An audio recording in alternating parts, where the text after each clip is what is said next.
Jimmy, we're live. Good afternoon, everybody.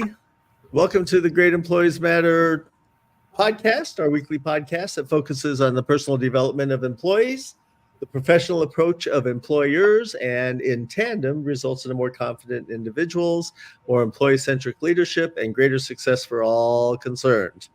My name is Jimmy Bingham, and I, along with my co-founders Kobe Dumas and Lloyd Dix, are thrilled to be able to have again another much anticipated great conversation with our guest of the week, who's Dr. Benjamin Ritter. I apologize that this sounds like it is being read because it's such an intensive bio that I need to read it to make sure I cover all the points that I want you to know.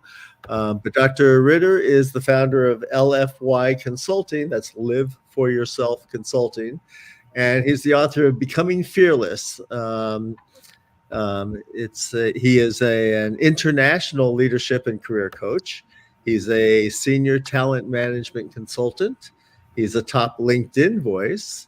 He's a global speaker, which makes him international, and he's a host of The Executive and the Live Fearlessly podcast. He has over 12 years of experience working internally as a talent and leadership development leader and externally as a coach in the realms of career and leadership development. Ben has coached over 500 leaders with a strong focus on senior level executives across multiple industries and geographic regions, within organizations that varied in scale from 50 to over 250,000 employees, and have included names such as Amazon, Coursers, DoorDash, Google, Fiserv, Northwestern. You'll hear a little bit about his healthcare background, Pinterest, Yelp, and more. His passions include working with Better for You CPG organizations, small business founders, and minority-owned companies. And sometimes he actually offers pro bono coaching services in the minority-owned world. Dr. Ritter possesses a doctorate in organizational leadership with a focus on value, congruence, and job satisfaction. He has an MBA in entrepreneurial management and an MPH in health policy administration. So as you can tell, he is way, way smarter than I am. And because of that, I'm going to let him do most of the talking today, and we'll just have our conversation as we normally do. Thank you to the audience for all being here. And on a personal note, just to show you that Dr. Ritter is a real person. He was born and raised in Chicago, Illinois.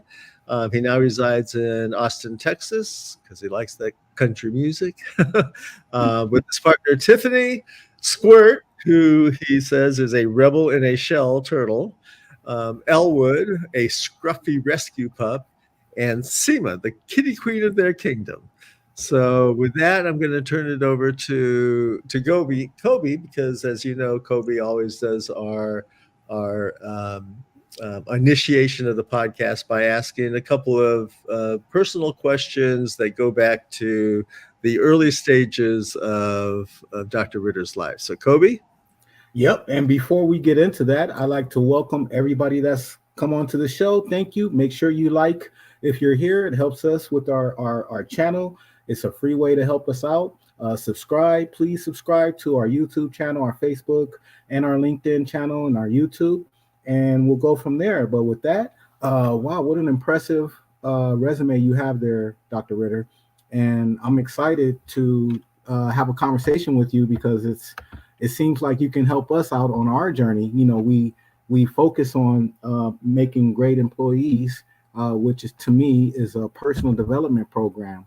But before we get into all of that, let me ask you if you can share a little bit about your background as far as like where you came from, where you grew up, your schooling, and what led you to focus on leadership and mastery. Of course, and thank you so much for having me on. If anyone listening to this is wondering how to maybe encourage their employees to connect more, build greater levels of trust, I mean, have them write their own bios and have them read them to each other, have other people read them to each other, or better yet, have other people write somebody else's bio based on what they know about them so far. Maybe do that activity afterwards. But it is a great way for people to get to know each other and find out things maybe they had no idea. Like, I can't tell you how many people that I engage with that know that I have a 21-year-old turtle that was found in the fields of Tulsa, Oklahoma. That was the Wow. size of the quarter, and now is like the size of a hamburger. And he's So 21. we're throwing a 21-year-old turtleneck party coming up in about a month. So Wow. we're going to celebrate. But Bring little that things party like to that. Vegas. Okay, we can throw them in a little shoebox and drive them. We drove him from Chicago to Austin when we moved. That's hilarious. It's kind of funny because he sticks his head out of the box. It kind of looks like the box is his shell, but yeah, it's really cute. Nice. But if you're ever thinking of getting a turtle, they can live to 40 years old. So make sure if your kid's like, "Mommy, I want that turtle," you're like, "Okay, Wow. maybe get a goldfish." So Yeah, 2 years. yeah, if you're lucky, right? So for me, so I grew up in Chicago, and my kind of upbringing was I had one parent that was in education. I think taught me the value of kind of a nice, stable career, as well as actually my mom got her doctorate, which kind of set the example. She was my role model. They actually say that one of the greatest benefits of someone going to school, whatever degree that it is that if you do want to go that direction, because you don't have to be successful in your career, it does set an example for other people around you. Your environment dictates basically what you think is possible. So my mom was kind of on that track, but my dad was always this entrepreneurial solo entrepreneur. Let's get things done. Like, would drive through alleys and find broken microwaves or refrigerators and fix them. And so I kind of had these two influences of make your career what you want it to be for you, be independent, and then don't forget that stability is important and education is valuable. And Okay, I kind of No, integrated those into I'll pause. No, I was saying go ahead. I wasn't trying to cut you off. I was actually trying to just add on to what you're saying. So your parents were a big influence for you as far as your career decisions? Well, I was just lucky enough that they were supportive, because a lot of people don't have that support system in their life. Like, for example, soccer was my first career choice. Can imagine what parents would appreciate in terms of that. Now, they did help me though get back on track with school, because I was the kid I was a troublemaker. I was the class clown. I was getting sent to detention, wasn't doing well in my coursework. And my parents knew what resonated with me. They knew that I cared about soccer. So they said, "You want to play soccer? You better change these grades." And overnight, I became a straight A student, which I think changed the course of my career. And I started valuing education Now we're in a getting way to that the I never meat. did before. Yeah, now we're getting to the meat of where I like to be at. So you were challenged as a youth as far as how you were, and your parents saw that you had a different type of a mentality, I guess, and put you in the right place for soccer. Now, what did you do in soccer? Did you play or coach? No, I played. So my whole goal in the first half of my professional career was to be a professional soccer player, to be an athlete. So I played in college, and leading up to that, dedicated pretty much all of my time to the sport. And it taught me the lesson though, like, not to invest your health and well-being into something that's an external achievement, because I did not succeed in soccer. And when I lost that sport, I lost how I defined myself as a person and professionally. And so never really thought that there was going to be a job for me outside of school. And so I had to really try to figure out, well, how can I connect to the world of work? What do I want to do for my professional career? Who am I? Right? That's a big question that a lot of people might have to try to answer. And how do I believe in myself again? Because the thing that used to give me validation was gone. Right. So And that's no, I was going to say that's what my question would be is when you found out that soccer wasn't going to take you where you wanted to go, and when you got to that pivotal point, how did you find what you're doing now? So this is that long journey, because it was a long one after soccer, led me exactly where I am today. What if you look back in history, every path, every choice that you made led you to where you are today. You can always figure out the reason behind something. But so soccer led to an interest in nutrition. And so I initially started studying in school to become a dietitian. The problem is they canceled my major. And so that ended up being supposedly a dead end, I tried to transfer into another program, but then like soccer didn't work out. So I came back and was like, okay, so I'm not going to go into nutrition right now, but I can go into sciences because it's similar. Well, sciences seem to be a large investment for a small payoff. So I said, well, I'm still interested in health. Where might this lead me? And so then I worked for a chiropractic office for a bit. And then the person that I replaced went to get their MBA. And I was like, well, what further education could I get to potentially carve my career path? And I became very passionate about changing the world through health because my mom was diagnosed with cancer. And I was exploring that world and saw that there was a lot of corruption in that space and a lot of misinformation and not as much access. So I said, maybe I can go change the world through this way. And it was kind of a merger of my interest in health and nutrition and such. So I went back to school to get my MPH in health policy, my MBA in entrepreneurial management, because I was kind of starting businesses on the side. Like I was very entrepreneurial, very innovative, because I never bought into the traditional 9 to 5 and actually started working for the Illinois Department of Public Health in health policy. Sadly, federal funding got cut. My job got cut. And then over a 2.5-year period, 4 other jobs in health policy also got cut due to funding that I was offered. So I networked into healthcare, but never really wanted to be in healthcare. Never really thought that a job was safe, because up to that point, every single thing that I invested in from a professional perspective failed. And so I spent about 6.5, 7 years being successful in healthcare, but really hating every moment of it and becoming really resentful towards my job. Thought they were supposed to give me meaning.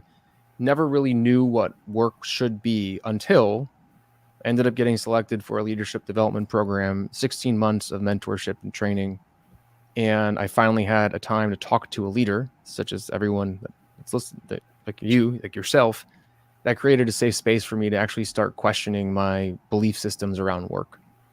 And I was able to, yeah. That's awesome. That's actually where I was headed. We've arrived where I was trying to get us to, which was, what was that pivotal point in you finding out that you wanted to really get into leadership? And it was that period. So Jimmy, go ahead and take over. Well, I want to remind everybody that today's topic is internal leadership, clarity, confidence, and control. That's an area of Dr. Ritter's expertise. And I wanted to comment that the Live for Yourself Consulting is one of the things that caught our attention when we first considered having you on as a guest, because you may not be aware, but most of our audience is that one of the things that we teach when we go into companies and provide training sessions for them and work with their employees, since we're an employee-centric type of personal development company, is we teach the employees to be accountable to themselves, for themselves, not the company, which seems to parallel what you're saying in Live for Yourself. And so could you tell us a little more about that specific consulting engagement, how you came up with that title and what it means to you and to your prospective clients? I love this concept. I love that you teach it. And this idea of living for yourself, of self-leadership, of the fact that you are the most important leader that you're ever going to meet in your life it can lead to an individual's sustained success, and not just fulfillment and happiness, but being proactive, being accountable, and feeling empowered to really take control of your career and to lead yourself in a way that you wish your leader did. And there's no excuse. You can always manage up to your leader. You can always help persuade towards a certain direction. But if you are not leading yourself towards the direction that you want to go, then you're doing yourself a disservice. So when I came up with Live for Yourself Consulting, I was actually coaching clients at the time, more around personal development and internal leadership. I didn't really have as much of a background in leadership development and organizational leadership that I do now. And I was trying to figure out, why is it that some leaders are successful? Like, what decision-making process do they go through? What helps them become unstuck in their life? And I was writing different words down. I was actually flying to LA for a week because I was in this remote program for my doctorate. And I was writing on the back of a napkin all these different words. like values, goals, intentions, expectations. And I was trying to figure out what acronym represents this decision-making model, and life, intention, values, and expectations came from that work. Life, which is your goals; intentions, which is what you actually like, what matters to you, what are you working towards; values, what actually matters in terms of at the core, what's the foundation of what you're working on; and expectations, what do you have in terms of expectations for yourself and the people around you. And that became the model that evolved into the 3 C's of self-leadership, which is not just a decision-making model, but kind of a core pillars of how you live your life, which is clarity, which is who are you? What do you stand for? What do you care about? What does that then create for your goals? Confidence. Do you believe that you can get there, and are you investing time into developing the skills so that you can add to that belief, but also be successful? And then for control, it's how are you showing up? What environment have you created for yourself? Who are you surrounding yourself with? How are you, despite outcomes, still holding yourself accountable to those values and to those goals and to that belief in yourself? Love it. Would you mind, I'm formally asking your permission, Values into those goals and to that belief in yourself. Oh, Sorry. that's delayed feedback. I love your opening statement. You are the most important leader you will ever have in your life, right? So would you mind if we use that when we're presenting to employees? Because again, it ties hand in hand with our accountability notion. And if we can instill that in them as well, we'll give you full credit. We use that as a lead in for them to go ahead and go to your website and learn more. But I would love to use that as part of our presentation as well. Yeah, please. Yeah, we will do that. And then Lloyd, do you have any questions for Dr. Ritter before I go on to the next step? Okay.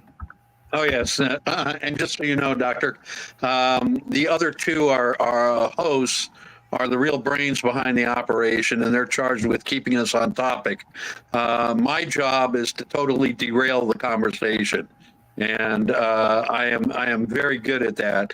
And I start off by telling you that in a lot of ways, a lot of what you were talking about had similar life experience with me, all the way down to the fact that I have a turtle. And we have Mr. Turtle, who was one of 4 turtles originally. My kids are now 31 and 33, and we still have Mr. Turtle. On top of that, as I was listening to you, you happen to have been in 2 of my favorite cities. I can't think of 2 cities that are more fun to go party in other than Austin and Chicago, which are both great. I had some great jazz experience down on Rush Street at Buddy Guy's Club, and Austin, of course, is next to maybe University of Georgia, is just one of the best college towns. And just so much fun. But getting back to it, in particular, when I was listening to you, I'm thinking that your topic is communication, and yet your job as experience is in 2 of the hardest fields of communication. I can't imagine anything harder than communicating on a date. That used to drive me crazy. And here it was. You were helping an online dating organization. Is that correct?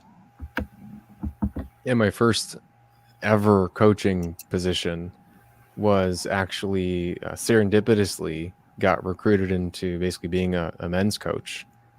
And I was like, actually, so my own journey when I lost soccer was I lost my identity. I was afraid of my own shadow. I felt that I was made fun of in social situations. I wasn't taking risks. I was not being the leader that I needed to be successful. And so I worked a lot on my self-esteem and my confidence, and a lot of that had to do with just talking to strangers. And so I was actually out one day, I was talking to this random guy, and he goes, "You need to meet my boss." And so the next day I got brought into their team meeting, ended up getting hired to be a coach across the United States. So worked with like Men's Health and Ask Men, some of the big kind of men-focused, informational magazines and websites. And it was my first kind of doorway into what it means to running a coaching business.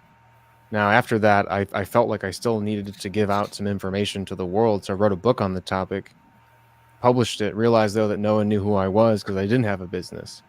And that like 5.5 year window where then I built the business taught me so much about, how to really run a service-based company. And I think was probably the foundational reasons why Live for Yourself Consulting was able to take off the way that it has, and why I integrate a lot of personal development into how I actually work with leaders. Someone can be very successful in their role if they believe in themselves and if they care about relationships and they get curious. Those are like core traits and skills of a successful leader, but they actually relate to success in your personal life. So if you didn't think that it was hard enough trying to coach men to say what they should say on dates, you then went into the employment situation as to what people should say to each other in terms of their employment.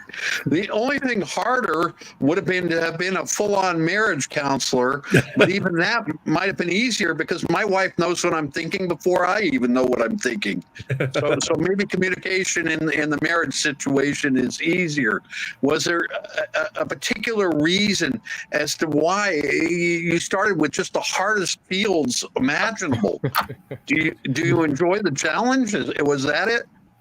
I actually think that the dating world is easier than the employment world. Wow. Yeah, I would say that, and because it's actually strange.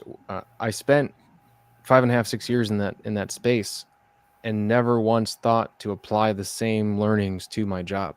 And like when I woke up because of that mentor, when I realized that I was creating, like, my job was the wrong place for me to be because I was giving up the opportunity to make it right.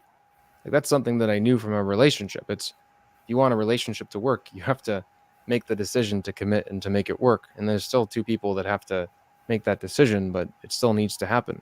And I wasn't doing that in my job. I was blaming my job for my situation, which was not going to lead myself to be successful at that role or to get the most out of it.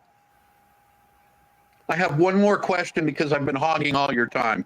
And I apologize to my co-hosts, but I do have one more question. Speaking of communication, today in the news here in Los Angeles, they're considering a national cell phone ban in all of the schools. That the kids do better when they're not on their phones during the school time. They seem to pay more attention, and a lot of the school districts are wrestling with this, having a cell phone ban. What do you do if there's an emergency, and all kinds of other things? And just in general, if you could expand, what's the most common mistake that you see when people should not be communicating or shouldn't say something in the employment situation? Well, I appreciate you not asking me what I think about the ban, but I'm probably gonna to hint at it.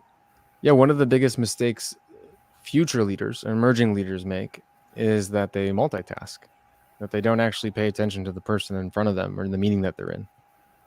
And so going along the lines of communication that you brought up, there's always someone pinging them in a message, always an email coming through. And leaders tend to have a very hard time prioritizing what's most important or having boundaries towards what is important at the moment, which is the meeting that they're in. And meetings are so crucial, any engagement with another person, because that's your chance to impact your brand. And your brand is what lends itself to building trust and credibility, to getting selected for promotions, for what people gossip about you when you're not there, because they are. And it is going to lend itself to your future success or not. So if someone has their phone next to them when they're in a meeting, I'd say do the same thing. Ban your phone from your desk. Close, actually was working with a client earlier, close the chat area of Teams when you're in a meeting. You can still stay in the meeting. If you're using Teams, you can probably do that depending on what platform you're using.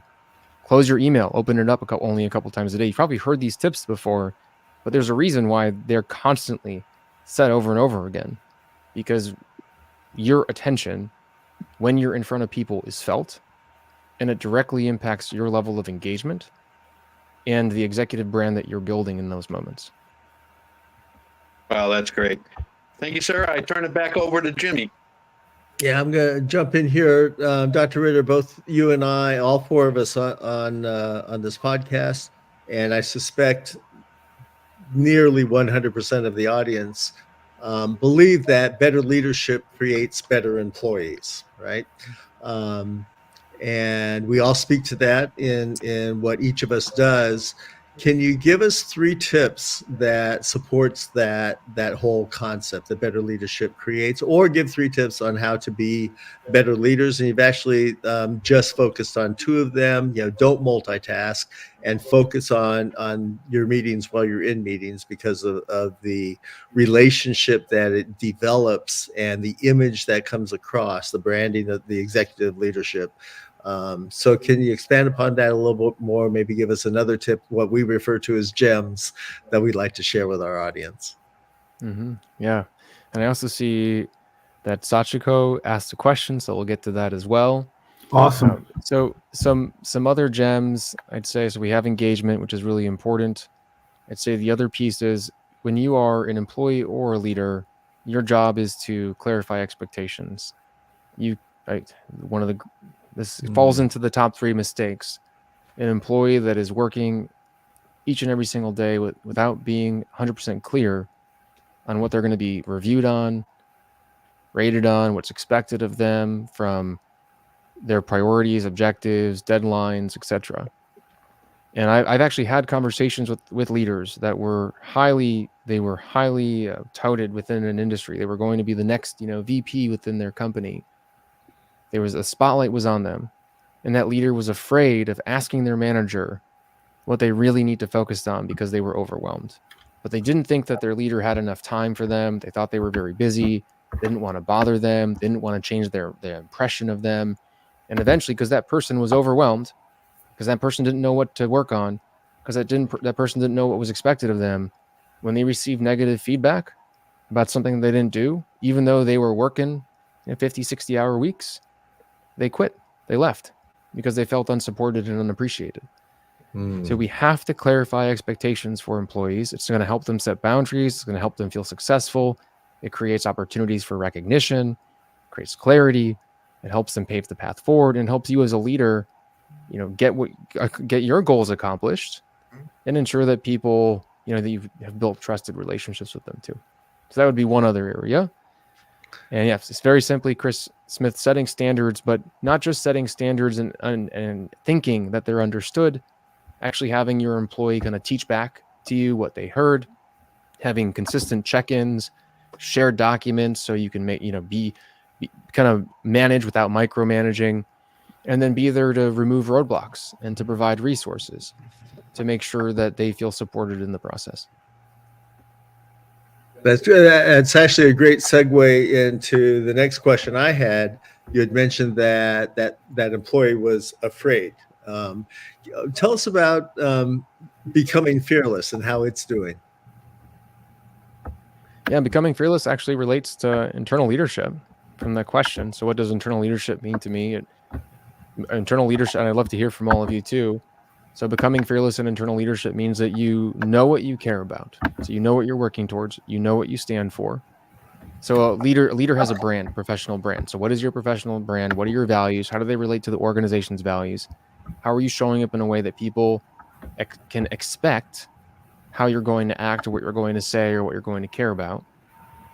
And no matter what, you feel comfortable kind of speaking up towards that, to sharing in meetings, to asking your manager for feedback, to receiving feedback, and instead of getting defensive, being curious, because you are so focused on whatever goal you've set for yourself within your career. So becoming fearless in intentional leadership is saying, I know what I'm trying to work for. So let's say there's an employee and they're trying to get promoted, and it's not the greatest goal. There should be a reason for that desire of promotion, like a certain project you want to work on, a certain person you want to work with, certain skills you want to kind of try out and to practice. But let's just say promotion for the ease of conversation. Anything that happens outside of that promotion is information on that path. Even if you get negative feedback, even if you get a poor performance review, even if you have some conflict within the organization, nothing should get in the way of that goal that you have and the values that you hold dear for yourself. Meaning that, like, your ego shouldn't get in the way, fear of speaking up or being judged shouldn't get in the way. And we're just so set on what we're trying to accomplish for ourselves, and we believe in ourselves enough to reach that goal that we stay on that path and we leverage everything around us, even disappointing events, to be successful in that way. Great. I see that Chris Smith is in the house. Chris is an international motivational speaker as well. So, Kobe, do you want to say a couple words? Yeah, I just wanted to. I'm actually still in his questions before I get to Chris. I'm not ready for Chris yet, but I did want to ask you a question. In your view, what is the most important aspect of leadership that you think is overlooked? Overlooked. Wow. Okay. So there are some core skills, and then I'll answer the question like coaching, delegation, and feedback that a leader needs, as well as we've talked about setting standards. I think one of the main things that tends to be overlooked with a leader, if we're talking about kind of the soft skills, is holding people accountable. So just being very clear on what someone needs to do. And we've already talked about this in terms of setting standards. But then along with that, so let's say we have been setting standards and are holding people accountable. The next piece is what are we actually responsible for a leader? So this is the big thing, and I had to set kind of that stage. A leader is not responsible for the actual outcome of the work. The leader is responsible for creating an environment around their employees that supports who they are as an individual, their strengths and their areas of improvement. And so when I first started in leadership development, I launched a workshop called the Team Model of Managing to Motivate. So the foundation of that model is trust. The next pieces are, how are you building an environment that supports the success of your employees? So each individual employee needs something different. They need an environment around them that can support them. So do they have the resources they need? Who are they engaging with?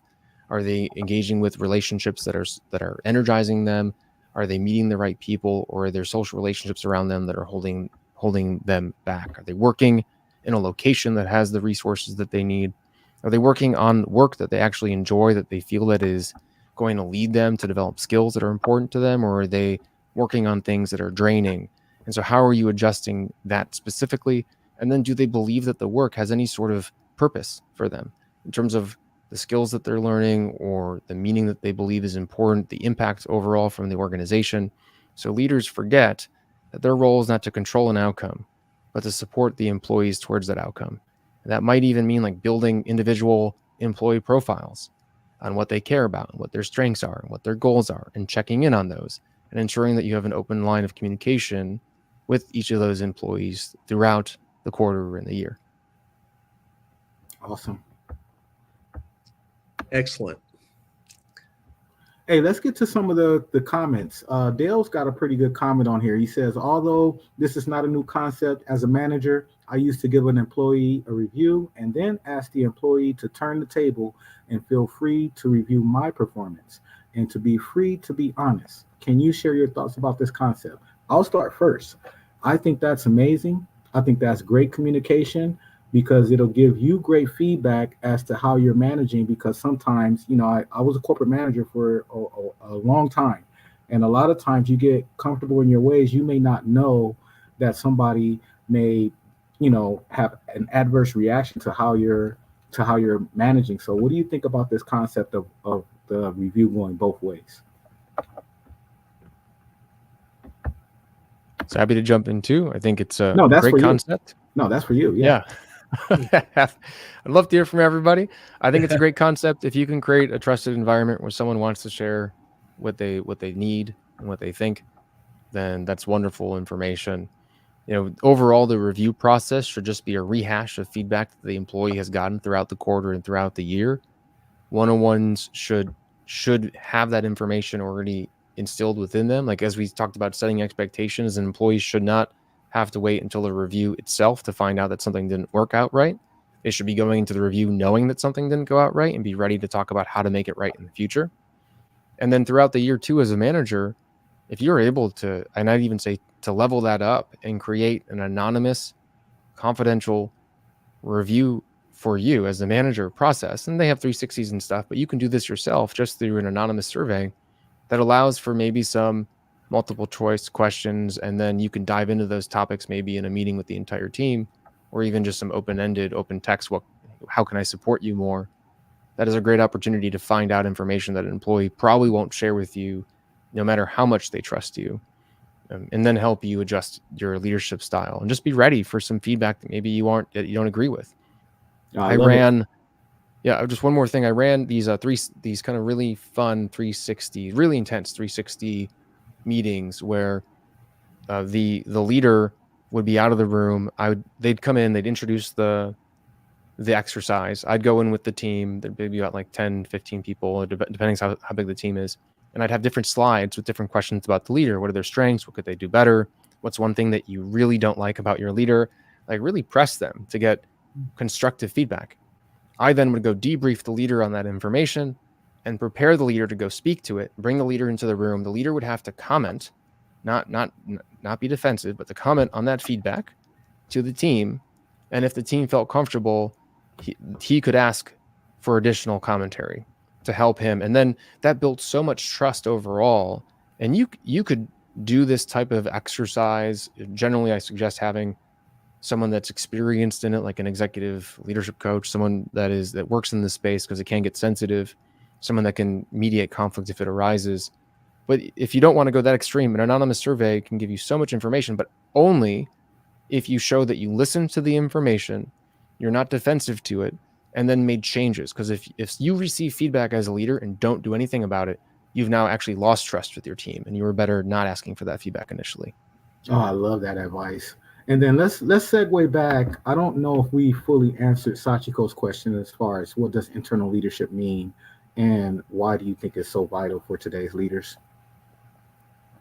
Yeah, so to add some additional commentary, if a leader is a role model, and so if a leader shows up to work and they let other things distract them from showing up as a leader and being that role model, being optimistic, being goal-oriented, being supportive, being curious, providing direct feedback, not taking things personally. If they maybe have a bad day and they're stressed and they snap, people can understand, but it doesn't take much to lose the trust of your team.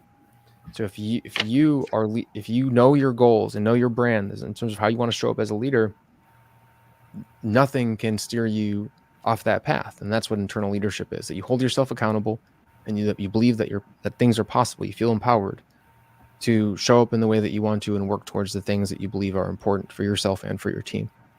And I'm going to toss this back to the group, because internal leadership is important to you. Would love to hear your thoughts as well. Yeah.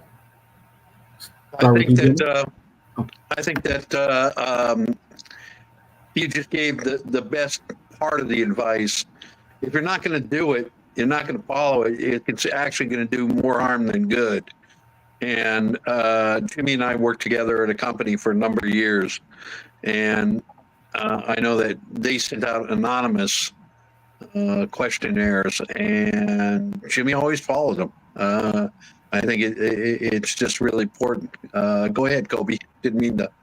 No, you didn't cut me off at all. I was going to pass it to Jimmy, but I think being a corporate manager for years and years and years, and having to deal with a lot of employees, a lot of direct reports, I personally believe that internal leadership is about communication, about them understanding what you want to achieve as a unit.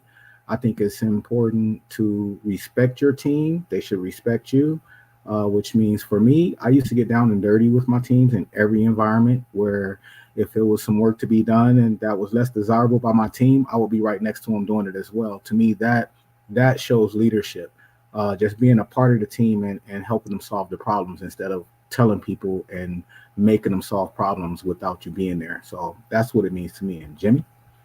Yeah, we had a little bit of an additional bent to the process. Lloyd is right. We had anonymous suggestion boxes and sought input from employees to talk about the company and things that they thought we might be able to improve on and the like. In addition to that, I also had a lunch program that I called Brown Bag It with Bingham. And I would bring a sack lunch, and I would invite people to come we go ahead and schedule. Sometimes it was, only a couple of employees. Sometimes it would be, 8 or 9 at a time.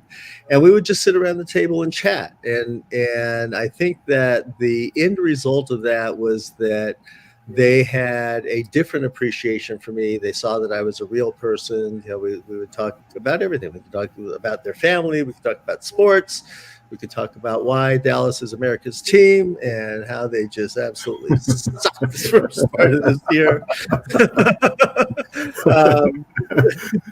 So I had to throw it in. And that it was a different affinity between me and the employees and the employees and myself.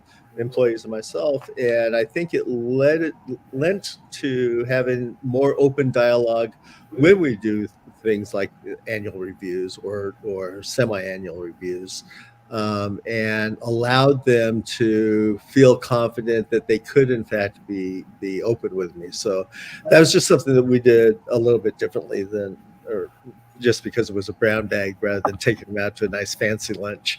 And it wasn't a budget issue. It's just I wanted to get close to people. So That's awesome. Great. In your website, Dr. Ritter, and the website is LFYconsulting.com for all of you that are paying attention. That's L as in live, F as in for, Y for yourself, consulting.com. In the website, you say that you provide coaching for senior leadership who feel stuck in their professional development or feel unfulfilled at work. And so far, a lot of most of the conversation we've had today has leaned more towards the employee, even though we're talking about leadership issues. So can we talk a little bit about that, where you have senior leadership that, and it happens and you just don't think about it, that do feel stuck. And how do you guide them out of that feeling stuck and provide them with additional purpose and passion? What's beautiful is everything we've been talking about so far today relates directly to that question. Yeah. So like internal leadership, self-leadership, and really what it means is whatever you want to accomplish in your life, you understand that that's going to be more important than a momentary feeling. And what I mean by that is, like, generally people get thrown off course because of a bad day, because of negative feedback, because of some sort of relationship that doesn't go right within work, an email that they don't agree with. And it makes them kind of burn a bridge, maybe not get as much out of the day, start feeling like the job isn't right for them. And I went through like that time in healthcare. I made that job not right for me.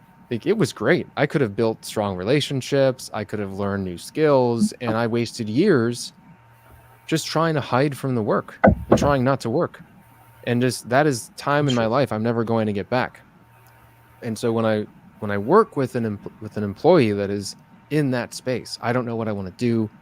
My manager is terrible. I hate my job. What we have to focus on is kind of reframing that perspective and helping develop that leader that's within them, that self-leader.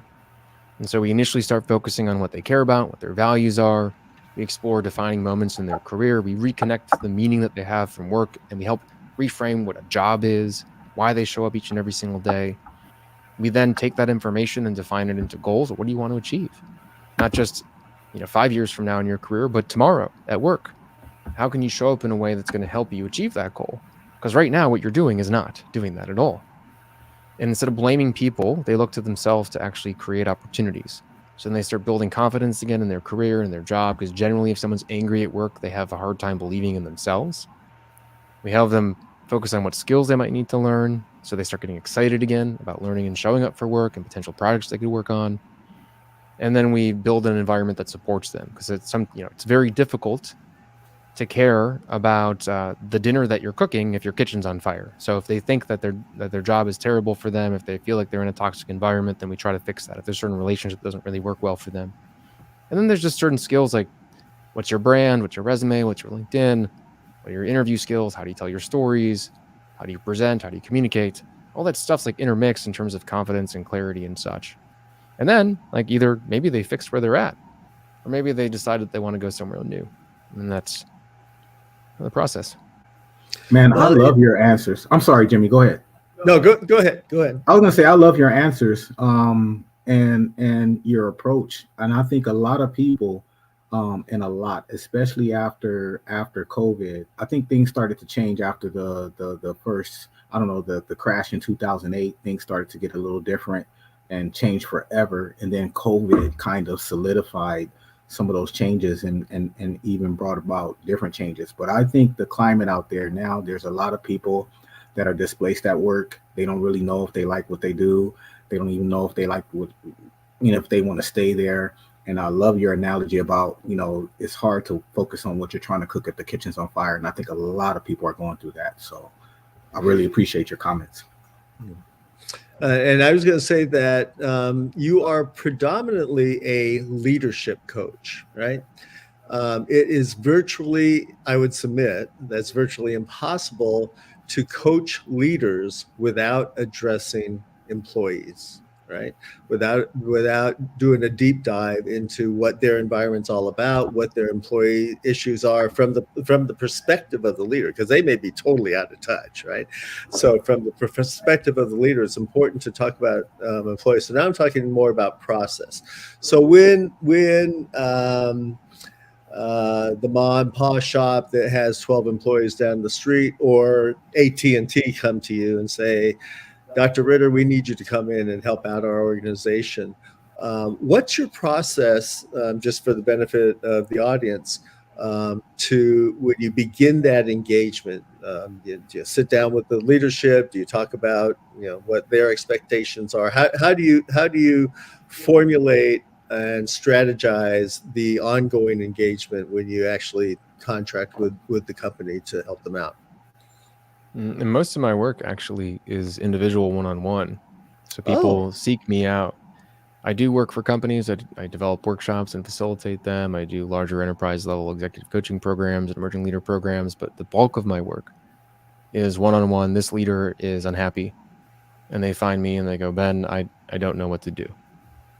And I don't really feel comfortable oftentimes telling my company. There are some executives that, that's I'm part of I'm a business expense for sure. And I'm used to develop them, help them kind of acclimate to their new role and to figure out a system that works for them and to reframe their beliefs to be more positive and show up in their day-to-day and more accomplished. But oftentimes someone is actually taking that upon themselves.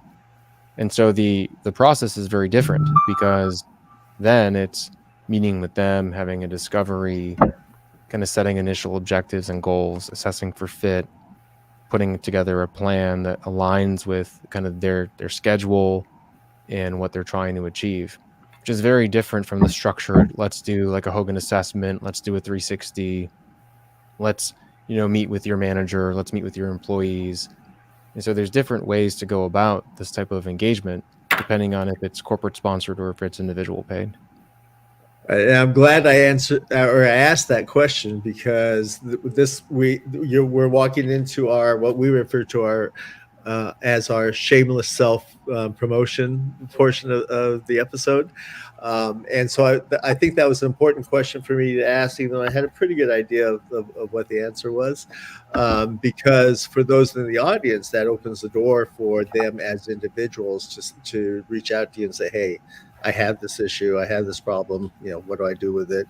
And your approach towards it gives them some comfort that it's you and them, right? As opposed to you and the entire company. So that in itself allows them to be more open with you. So can you go ahead and self-promote LFY Consulting, your books, anything that you'd like to share with our audience? Yeah, thanks for that opportunity. I have podcasts out there and I'm pretty active on LinkedIn, but if someone wants to really get to know me and my philosophies, check out Becoming Fearless. It came out actually on the 17th last week. It depends when you hear this, but it really does kind of highlight how I view the world and how I would work with you as a coach if you're interested in career coaching as a leader.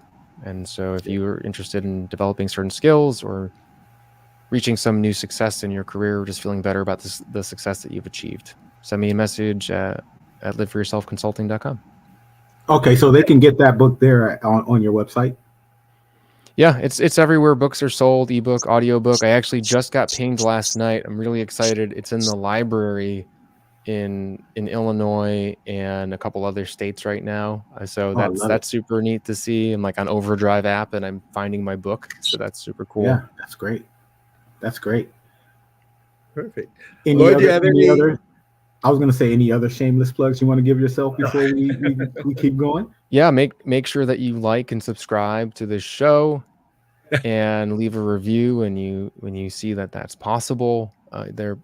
Your hosts are putting in a lot of hard work and having some really great conversations with a variety of guests and bringing you some free content. So pay it forwards. I really appreciate that. And speaking of that, I do want to talk about our sponsor who is in the room. Mr. Chris Smith is an inspirational, motivational speaker. He's very good at it. And he's actually one of our clients, and he's going to be doing a seminar, and we want to give him a little bit of promotion. His seminar is starts on Wednesday, I think. No, Thursday, the 26th. It's a 3-day seminar. He's going to be talking about breaking the chains on day 1, the awakening on day 2, and the VIP Elite Edge day 3.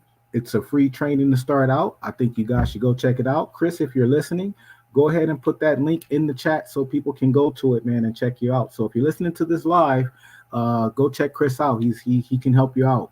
And then you got Dr. Ritter here with the leadership skill sets, and you can't go wrong. Motivation, inspiration, and leadership, they all go together. So with that, I'm going to turn it over to you guys. Lloyd? I just wanted to know Pele, Beckham, or Messi. Well, to give you a little bit of an insight into how terrible my soccer career was in college, my nickname for when I was hazed to induct me into the team was Pele. So I love Pele, can't choose him though based on that. So I'm going to go with Messi for this answer. Thank you. I enjoyed talking with you, and thank you. You really gave us some insight. We have a lot of different leadership coaches on it, but you really gave us a couple of points that nobody else had made, and for that we truly appreciate it. Yes. Great. I appreciate Kobe? all of you. Yeah, no, I just want to thank everybody who is watching the channel and everybody who liked the show and everybody who's subscribing. I encourage you, if you're new here, please do that. We do put in a lot of hard work. We bring you great guests like today's guest, Dr. Ritter. And make sure you go and support Dr. Ritter in his endeavor, his website, and his channels as well. We do this for you guys. It's absolutely free for you guys, and we love it. And Chris Smith posted his link for his event, so you can go ahead and copy that off of the comments and sign up for it. It's free, so Yes, might as well take advantage of it. He is, as I say, he's an international speaker. He comes from the UK. Be sure that you pay attention, that you're focused when you listen to him, because he's hard as heck to understand. He's powerful. All right, Kobe, go ahead and take us out, please. Yeah, no, with that, thank you for everybody for showing up. Thank you, Dr. Ritter. Please stand by with us after we're done with live. And then we'll see everybody next Tuesday. Same bat time, same bat channel. Have a great day. Thank you all. Great employees, Bye, matter. everybody.